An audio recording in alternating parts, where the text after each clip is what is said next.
مولا علی کا واقعہ۔ ایک مرتبہ مولا علی جنگ نہروان کے لیے اپنے گھوڑے پر سوار ہو رہے ہیں کہ ایک نجومی مولا علی کے پاس آتا ہے اور کہتا ہے، اے علی، یہ جنگ آپ مت لڑیں کیونکہ آپ کا ستارہ گردش میں ہے، آپ یہ جنگ بری طرح ہار جائیں گے۔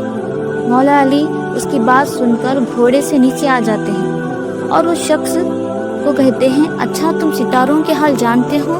اس نے کہا، ہاں، میرا کام یہی ہے، میں ستاروں کو دیکھ کر انسان کا حال بتا سکتا ہوں، اور آپ کا ستارہ گردش میں ہے، اسی لیے آپ کو بتایا کہ آپ یہ جنگ ہار جاؤ گے۔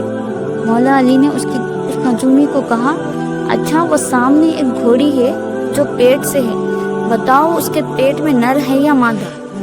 اب وہ نجومی خاموش۔ مولا علی نے کہا، تم کہہ رہے تھے کہ میں ستاروں کا حال جانتا ہوں، یہ تو تمہاری نظروں کے سامنے ہے، تم تو اس کا حال بھی نہیں جانتے۔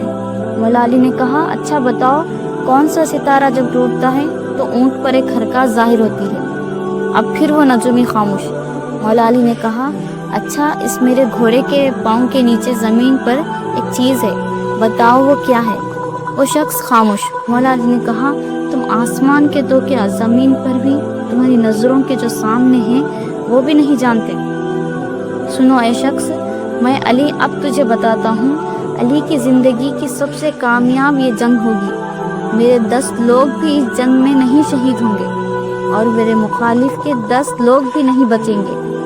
اور پھر تاریخ میں لکھا ہے کہ جنگ نہروان میں مولا علی کا کوئی ساتھی بھی شہید نہیں ہوا تھا اور مولا علی کے مخالف کے صرف 9 آدمی بچے تھے۔